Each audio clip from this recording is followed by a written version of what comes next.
नमस्कार, मैं हूं विनय सिंह। आपका बहुत बहुत स्वागत है। अब ये लगभग साफ हो गया है कि हेमंत सोरेन ही नए मुख्यमंत्री बनेंगे, यानी कि चंपई सोरेन जी को इस्तीफा देना होगा और हेमंत सोरेन जी नए मुख्यमंत्री के रूप में शपथ लेंगे। कैबिनेट में कौन शामिल होगा नहीं होगा ये बाद में ही डिस्कशन के बाद में तय होगा, लेकिन फिलहाल ये तय हो गया है कि हेमंत सोरेन ही अब नए कप्तान बन रहे हैं, मुख्यमंत्री बन रहे हैं। हम आपको इसका पूरा मायना बताएंगे और ये भी बताएंगे कि इसके बाद क्या वैकेंसीज पर और तेजी पकड़ेगा। अभी कयास लगाया जा रहा था कि तमाम वैकेंसी पर दिक्कतें हैं, 1500 जो नियुक्ति पत्र देना था उस पर रोक लगा दिया गया था, लेकिन अंदर ही अंदर खबर ये भी आई कि हेमंत सोरेन के साथ चंपई सोरेन जी का सत्ता परिवर्तन होगा और ये तय हो गया।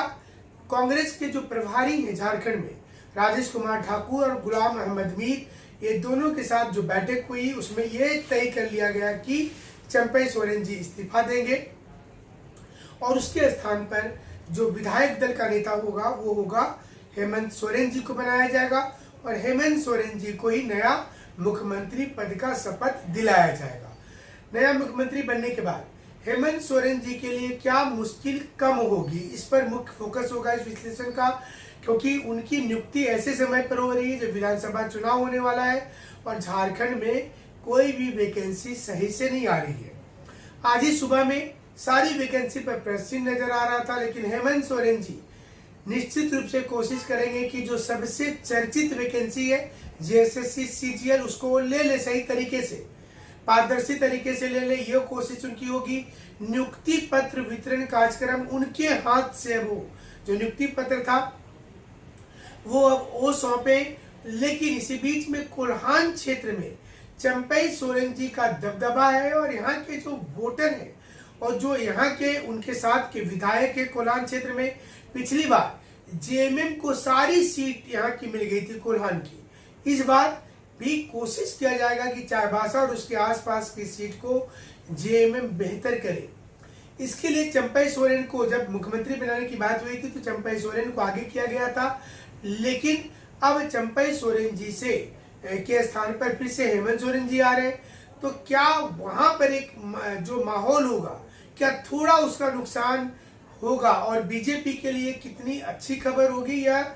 निगेटिव खबर होगा, ये भी समझने की जरूरत है। बीजेपी जो है वो हेमंत सोरेन जी को घेरने की पूरी कोशिश करेगी। अब समझिए कि अगर चंपई सोरेन जी होते तो बीजेपी उन पर सीधा कोई हमला नहीं कर रही थी, ना ही उनके बारे में कोई भ्रष्टाचार के आरोप लगे थे, लेकिन फिर से हेमंत सोरेन जब मुख्यमंत्री पद पर आ रहे हैं तो यहाँ पर ये स्पष्ट करना जरूरी है कि उनके ऊपर जो जांच चल रहा है उसका फिर से एक बार लोग बोलने लगेंगे कि देखो ये जो पार्टी है अपने परिवार के लोगों को ही रखा गया, मतलब चंपई सोरेन जी के स्थान पर जैसे ही हेमंत सोरेन जी आएंगे तो ये चीजें चर्चा में चली जाएंगी कि ये परिवारवाद पार्टी है और यहाँ पर एक आम कार्यकर्ता को, आम लोगों को मौका नहीं मिलता है। और जब मुश्किल समय था उस समय में चंपई सोरेन जी को कुछ दिन के लाया गया और उसके तुरंत बाद हेमंत सोरेन जी जो है वो फिर से इस पद पर आ गए, तो ये लगभग तय हो गया और ये किसी भी वक्त इसकी अनाउंसमेंट हो जाएगी। 31 जनवरी 2024 को जब ईडी ने जमीन घोटाला वाला जो मामला था उसमें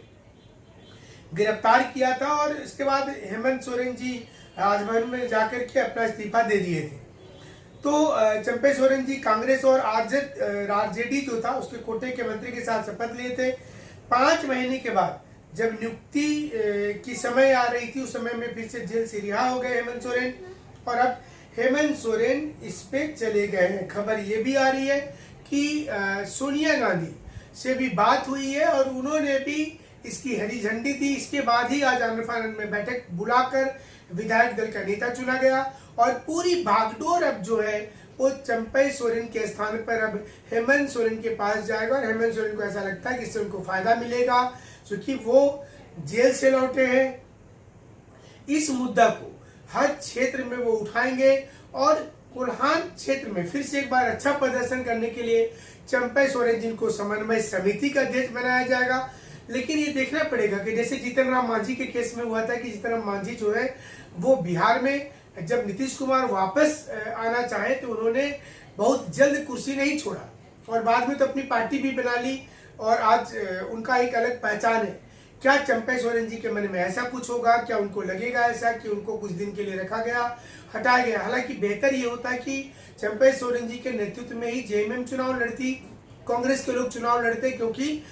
उनका जो चेहरा चंपा सोरेन जी का वो एक बेहतर चेहरा माना जा रहा था और लोगों के बीच एक छवि भी चला गया था कि देखो ये पार्टी ने भी एक आम लोगों को मौका दिया है। मैंने कोई परिवार का आदमी ऐसा नहीं है, लेकिन अगर फिर से हेमंत सोरेन मुख्यमंत्री बन रहे हैं तो यहाँ पर लोगों के बीच मैसेज जाएगा कि जैसा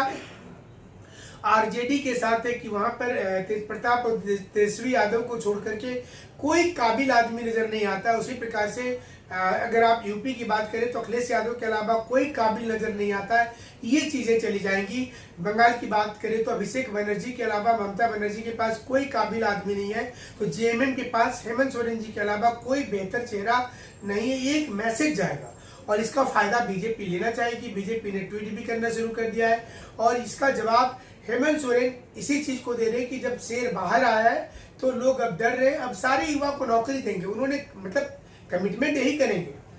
कि जिस दिन वो शपथ लेंगे वो यही चीज को बोलेंगे कि हम सारे युवाओं के लिए आए हैं और उनको सारी नौकरी दे करके रहेंगे। और हमें लग रहा है कि उनको वास्तव में एग्जाम लेना चाहिए। सारे एग्जाम से अगर हो जाते हैं टाइम से तो युवा थोड़े से खुश हो जाएंगे और लगेगा चलो हेमंत सोरेन जी लौटे। तो बहुत अच्छी बातें हो रही हैं और काम की भी बातें हो रही हैं। हमारे चैनल पर सिर्फ विश्लेषण चलता है और पढ़ाई के लिए VIS नाम का एक नया चैनल है, तो इसको भी ज्वाइन कर लेंगे। हमारे साथ जुड़ने के लिए आपका बहुत बहुत शुक्रिया, बहुत बहुत धन्यवाद।